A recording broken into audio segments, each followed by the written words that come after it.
Hi வணக்கம். நான் சதீஷ் உடற்கல்வி ஆசிரியர். இன்றைக்கு 2025 சுகாதார பேப்பர் பார்க்க போகிறோம். 2026 நடந்தது.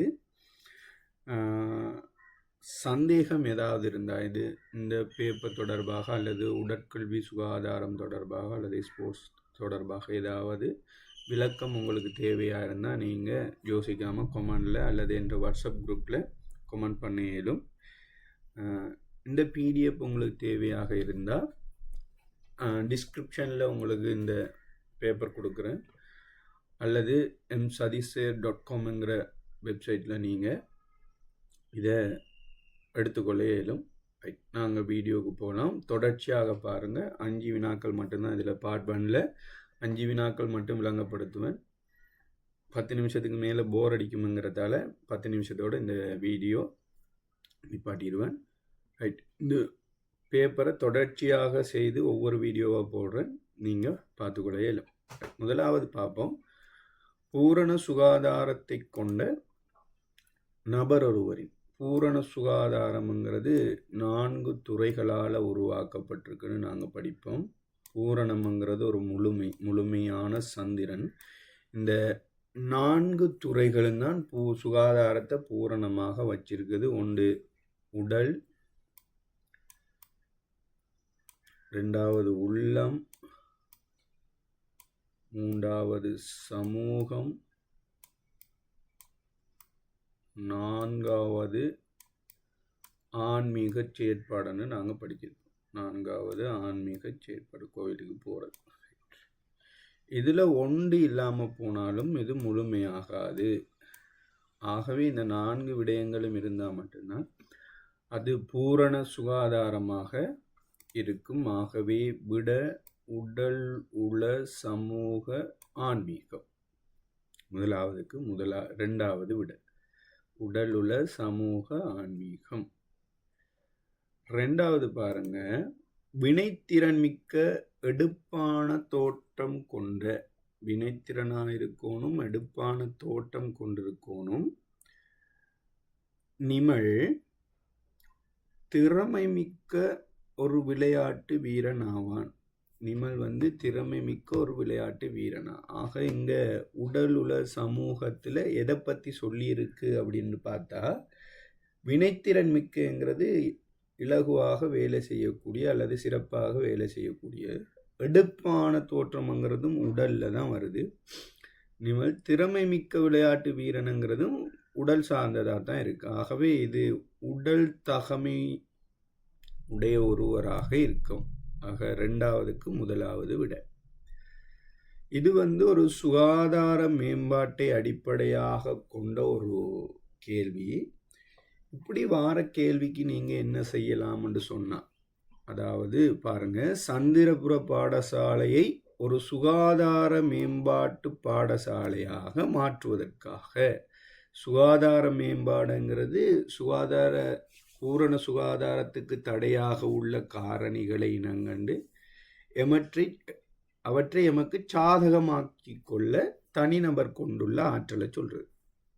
இதை பாடசாலையில் அமுல்படுத்தும் போது பாடசாலையில் காணப்படக்கூடிய வளங்கள், மனிதர்களுக்கெல்லாம் இந்த ஏற்படக்கூடிய தடைகளை, பாடசாலைன்ற மாணவர்களுக்கு ஏற்படக்கூடிய, ஆசிரியர்களுக்கு ஏற்படக்கூடிய சிறந்த பிரஜையை ஏற்படுத்துறதுக்கு, உருவாக்குறதுக்கு தடையாக இருக்கக்கூடிய காரணிகளை இனங்கண்டு நாங்கள் அதை நிவர்த்தி செய்கிறது தான் பாடசாலை சுகாதார மேம்பாடு.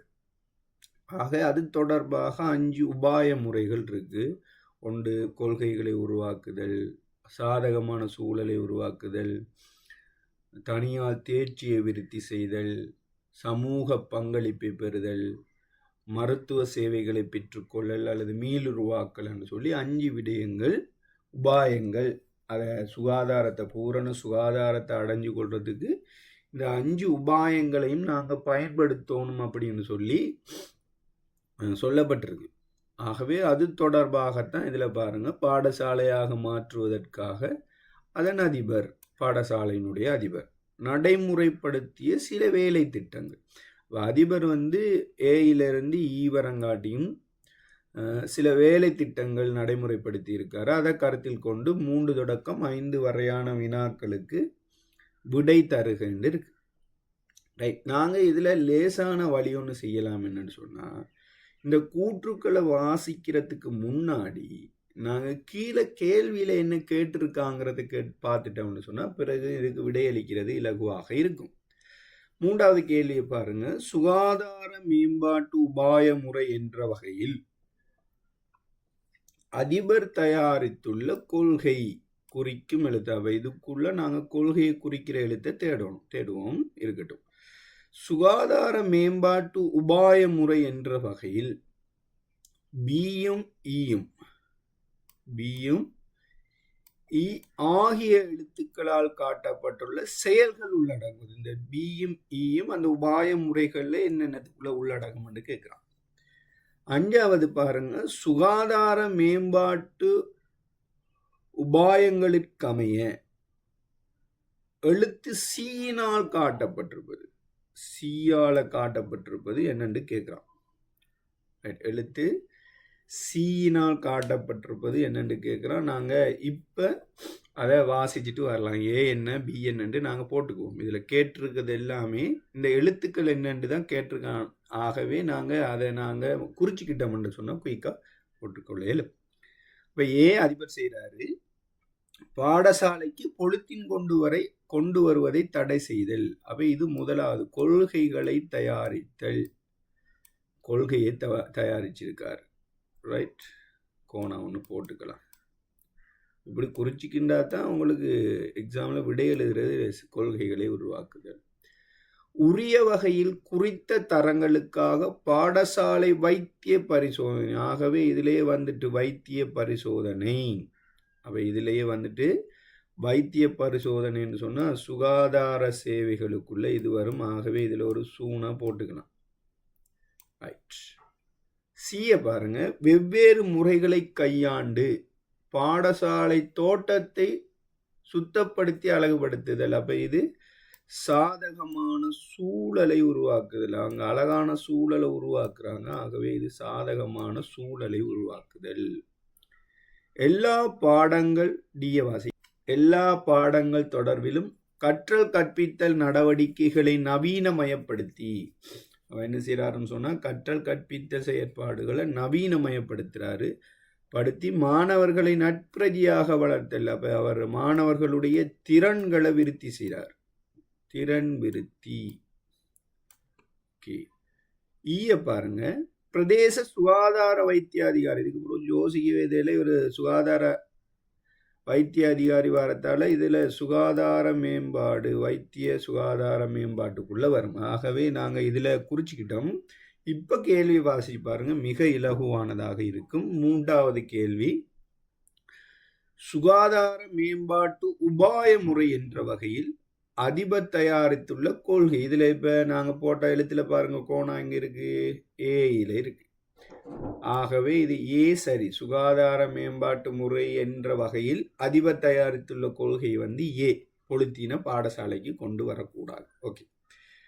4வது பாருங்க. சுகாதார மேம்பாட்டு உபாய முறை என்ற வகையில் பியும் இ ஆகிய எழுத்துக்களால் காட்டப்பட்டுள்ள செயல்கள்.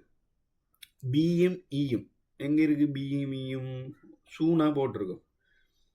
சுகாதார சேவைகளை அதுலேயும் 2 இருக்கு பாருங்க பிள்ளைகள். 3ம் 4ம் சுகாதார சேவைகளை பெறுவதிலும் ஒழுங்கு செய்து கொள்வதிலும் என்ன செய்கிறாருன்னு கேட்டிருக்கு. 4வது சுகாதார மேம்பாட்டுக்கு தேவையான தேர்ச்சி விருத்தி செய்கிறாங்க. நம்ம தேர்ச்சி விருத்தி இல்லை. தேர்ச்சி விருத்தி எங்களுக்கு திறன் விருத்தி டி தான். ஆகவே எங்களுக்கு 3வது தான் சரியான விடை. 3வதுக்கு 4வதுக்கு 3வது விடை. சுகாதார சேவைகளை பெறுவதிலும் ஒழுங்கு செய்வதிலும் தான் இருக்கு. ரைட். 5வது பாருங்க. சுகாதார மேம்பாட்டு உபாயங்களுக்கு அமைய எழுத்து சீனால் காட்டப்பட்டுள்ள செயல். சீக்கு நேரம் அப்படியே பார்த்தோம்னா சாதகமான சூழலை உருவாக்குதல். சாவண்ணா போட்டிருக்கும்.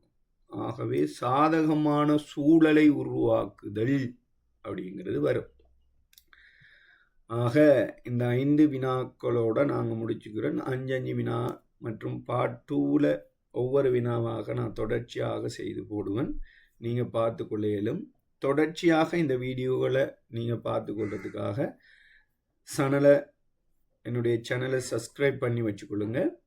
ஃபேஸ்புக்லேயும் போடுறேன், msadisir.com பேஜை ஃபாலோ பண்ணிக்கொள்ளுங்க.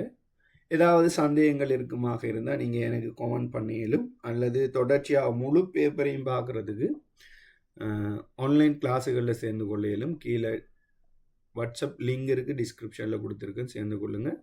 பேப்பருக்குடைய லிங்கும் கொடுத்துருக்கேன், எடுத்துக்கொள்ளலாம். சரி, அந்த 5 கேள்விக்குமான விடையை பார்த்துடலாம். முதலாவதுக்கு 2வது விட, 2வதுக்கு 1வது விட, 3வதுக்கு 1வது விட, 4வதுக்கு 3வது விட, 5வதுக்கு 4வது விட. ரைட், இன்னொரு வீடியோவில் உங்களை சந்திக்கிறேன். இந்த வீடியோ பிடிச்சிருந்தால் லைக் பண்ணுங்கள், ஷேர் பண்ணுங்கள், உங்களோட ஃப்ரெண்ட்ஸுக்கு டீச்சர்மாருக்கு ஷேர் பண்ணுங்கள். அடுத்த வீடியோவில் சந்திக்கிறேன்.